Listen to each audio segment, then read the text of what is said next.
Alright folks, gather around because we got a burning question to tackle today. Can you really have a blast at a theme park without hopping on any rides?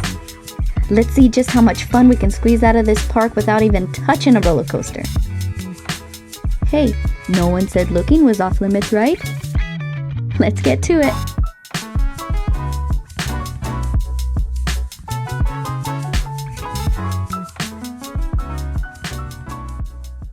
Before we begin, coffee first. Always coffee first.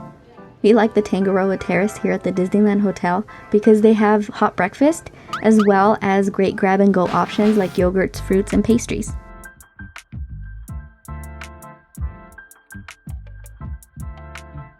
Okay, so the plan is to check out all the attractions listed on the park map that are not rides.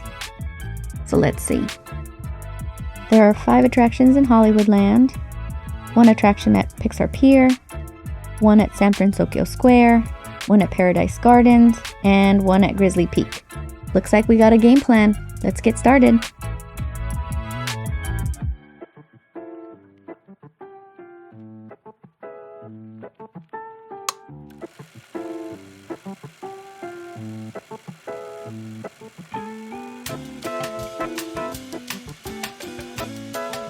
Okay, so our first stop is Disney Animation.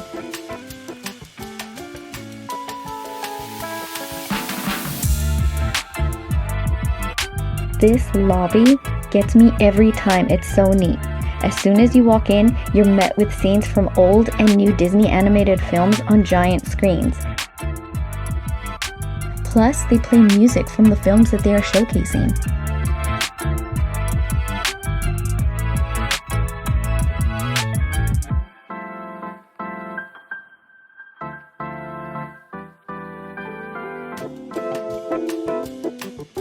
Looks like we made it just in time to draw Mushu from Mulan at the Animation Academy, so we'll do this first. For this class, we're going to be drawing a little red dragon from one of my favorite movies called Mulan. Does anybody know what I'm talking about? Mushu! Yes, we're going to be drawing Mushu! Just go over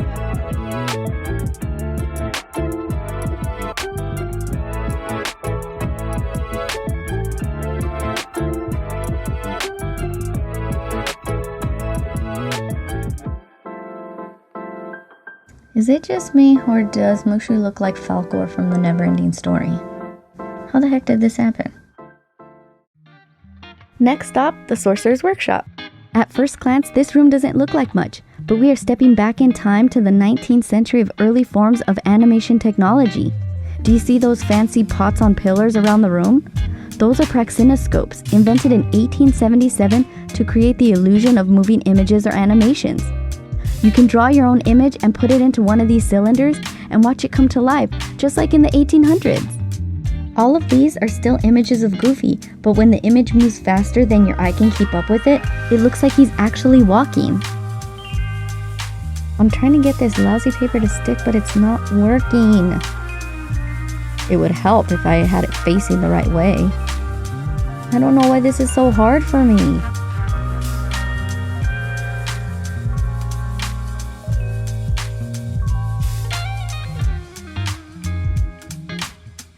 And fail.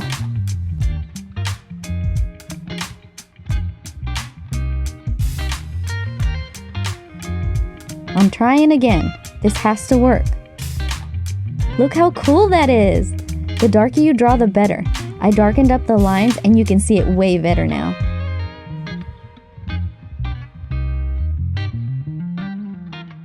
These discs on the wall are an earlier version of the praxinoscopes.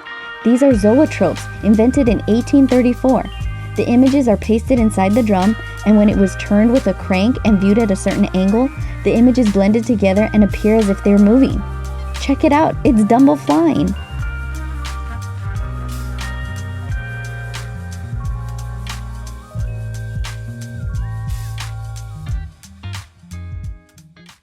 We were getting kind of hungry, so we decided to mobile order funnel cake fries from the Award Winners and Paloma cocktails from Mendocino Terrace.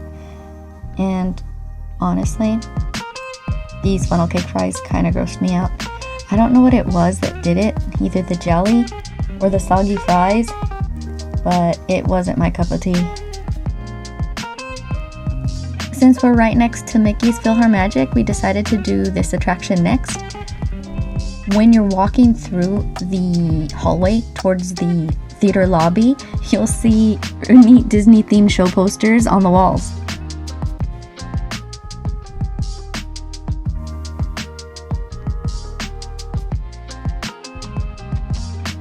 This is such a cute show. It's a 3D show that follows Mickey Mouse as a conductor of a magical orchestra when Donald accidentally misplaces Mickey's sorcerer's hat and chaos ensues. Then at the end, Donald gets flung off the screen into the back wall of the theater.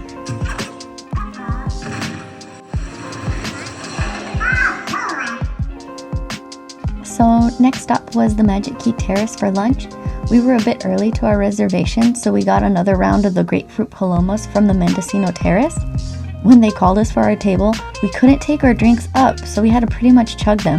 The host said that we could take our time, but we were really hungry, so we decided to chug. And no matter how much I drank, my cup was always half full. I do not recommend chugging anything carbonated. I felt like I was gonna explode.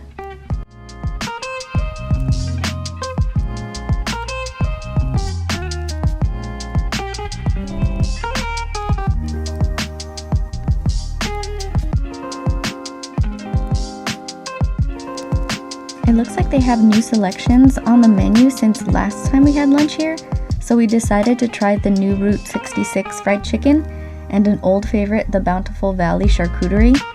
We also got mojitos. I love any type of charcuterie. The menu only says it's a selection of cheeses and meats. I should have asked the waitress, but I think the meats include salami, prosciutto, and some sort of pate. I couldn't tell you about the cheeses. I am not well versed in the cheese world, but those were really good too. One was super creamy, one was a little firmer, but they were all spreadable, which was nice. I love a good charcuterie board. This is the Route 66 fried chicken. It's a Cornish hen with roasted vegetables, garlic mashed potatoes, and a mushroom herb gravy. This tiny chicken was so good. It tasted like the fried chicken from the Plaza Inn at Disneyland. I hope they keep this on the menu. Considering how many cooking shows I watch on PBS, I could not for the life of me cut into this. And it was super tender, not tough at all. I just don't know how to properly carve a tiny hen. We'll definitely come back for this.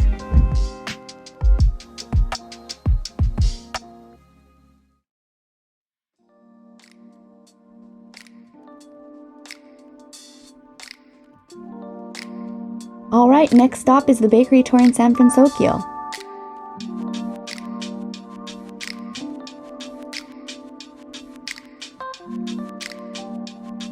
This isn't just any bakery tour. The exhibit features the incredible story of the Boudin family who settled in San Francisco in 1846. I think that's like 15 years before the Civil War. They've been making the best bread in town for 175 years. The bakery is still open today. Their secret to delicious bread is to use a portion of the 1849 batch of mother dough that was cultivated from a gold miner's sourdough starter in every loaf of bread they make. It's a neat place to see the Disney bakers making fresh bread on the daily.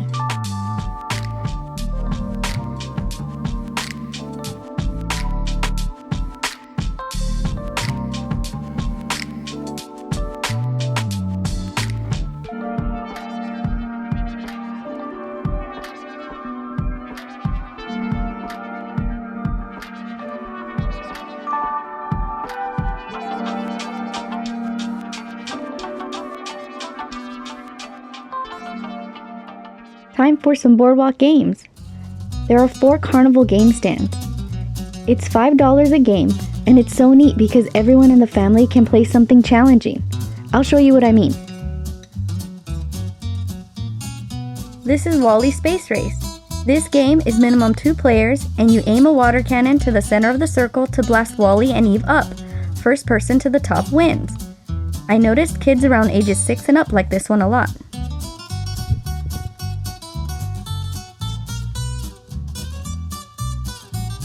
This is Heimlich's Candy Corn Toss. I don't think there's a minimum player for this one, Goal of the game is to toss 3 candy corns into Heimlich's mouth. The candy corn are made of foam and not traditional beans found in a beanbag, so you really have to throw them with a little more force to get them to fly straight. I would say kids 6 to 10 and up would really like this one. Bullseye Stallion Stampede was my favorite game. It's like skee-ball. There's a 2-player minimum. When the race starts, your horse moves based on which hole your skee-ball falls into. This game was fun for all ages, especially adults. The group of adults that were playing the game with us was having a blast. La Luna Starcatcher is a great game for toddlers. Catch a star in a net and win a prize.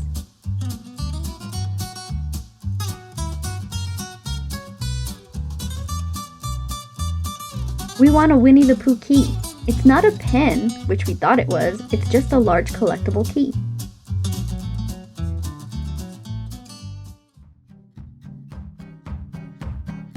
Next stop, Redwood Creek Challenge Trail. I didn't think we were going to enjoy this attraction as much as we did.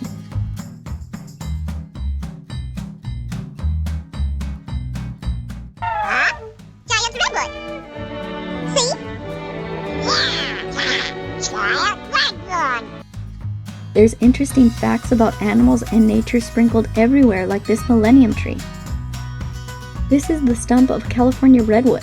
For every year a tree grows, a layer of wood is added to its surface. By counting the layers, scientists can determine just how old the tree is. This tree was over 1,000 years old when it fell. It sprouted in 818 AD and fell in 1937. Marked on the tree are milestones in history, like when California became a state in 1850. There's native animal tracks all over the trails, and some friends too.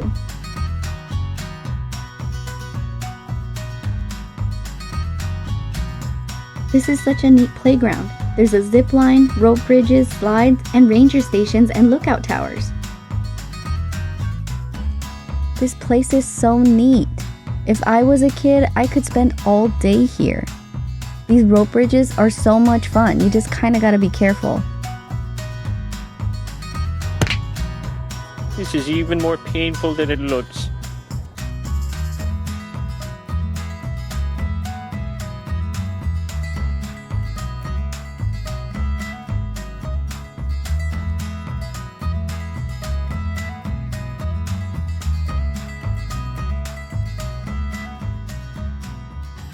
Does anyone know what this is? I'm guessing it's some sort of measuring device because there's a map in the middle, and you can swivel this middle piece around and point it in any direction.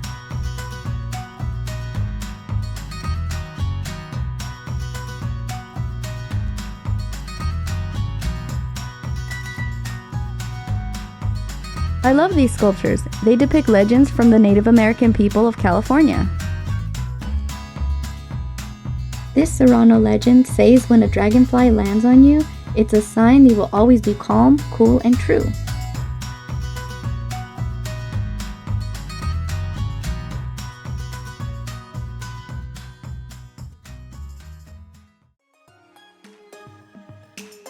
So, can you spend all day at Disney's California Adventure and have a great time and not get on any rides? I would say so. We were here over 8 hours and didn't even get to do everything on our list. We had a blast today. Thanks for joining us.